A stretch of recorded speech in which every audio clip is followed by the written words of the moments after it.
Vamos fazer uma questão aqui do Enem? O que diz aqui a questão do Enem 2017? O debate a respeito da natureza da luz perdurou por séculos, oscilando entre a teoria corpuscular e a teoria ondulatória.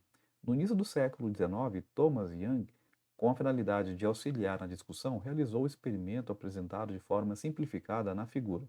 Nele, um feixe de luz monocromático passa por dois anteparos com fendas muito pequenas.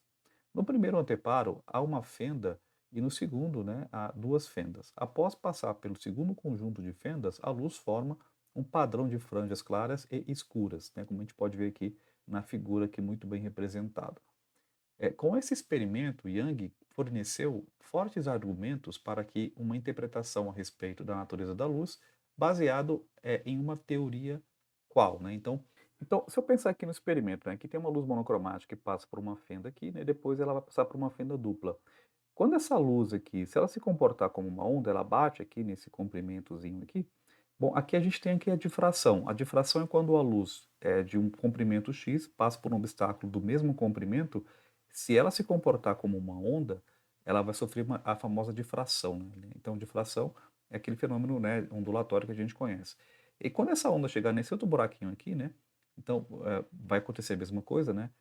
Se esse comprimento desse buraquinho tiver o mesmo comprimento do tamanho aqui, no caso da onda, dessa luz, no caso, ela também vai sofrer difração, né? Então ela vai abrir aqui assim, essa outra também aqui vai abrir, e essas ondas, no caso, né, elas vão se propagar aqui em várias direções até bater aqui no anteparo, como aqui diz o problema.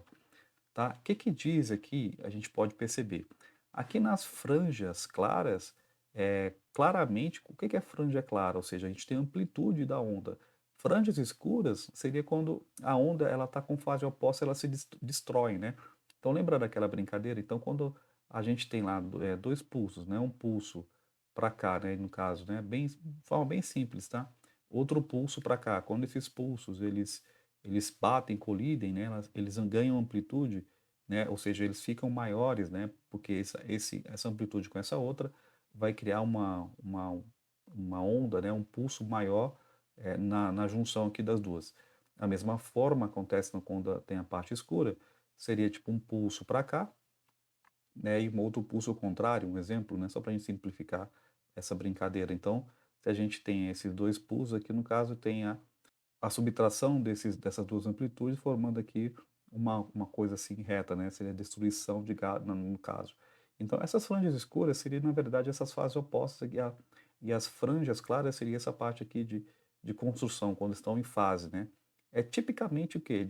Uma propriedade ondulatória, né? Então, as franjas claras é construção e as franjas escuras seria, no caso, a franjas aqui que, no caso, não daria certo, quer dizer, seria aqui, né, fases opostas aqui no caso, tá? Então vamos continuar aqui a leitura para ver o que ele pergunta aqui no problema. E o que diz aqui o item A?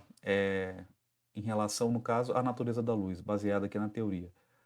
A luz ela é corpuscular, justificada pelo fato de, no experimento, a luz sofrer dispersão e refração. Não tem refração, na verdade tem difração, né? Refração é quando muda de meio. Então não tem essa que está errado, né? O experimento não comprova a refração, não, né? Letra B. Corpuscular, justificada pelo fato de, no experimento, a luz sofrer dispersão e reflexão, não tem nada a ver com a questão da reflexão. Letra C. Ela é ondulatória, justificada pelo fato de, no experimento, a luz sofrer difração e polarização. Não, aqui não tem polarização. Né? Difração tem, tá? Difração de fato tem, mas polarização não tem, tá? Letra D. Ondulatória, justificado pelo fato de, no experimento, a luz sofrer interferência e reflexão. Não, de novo, não tem reflexão aqui no caso, não é isso que justifica o fato da luz ser, no caso, ondulatória, ou ondas, no caso. Então, o item E só pode ser o item E, né? Então, a luz se comporta como onda, justificado pelo fato de, no experimento, a luz sofre difração e interferência, correto, né? Então, a difração, a interferência que forma essas franjas claras e franjas escuras, né, devido ao fato da interferência aqui de uma onda em relação à outra, como eu tentei aqui mostrar aqui da minha figura, tá? Então aqui de fato seria aqui a alternativa E como resposta. Bacaninha, relembrar aqui essa brincadeira, então a luz ela se comporta como onda mesmo, e não como partícula para esse experimento do Young.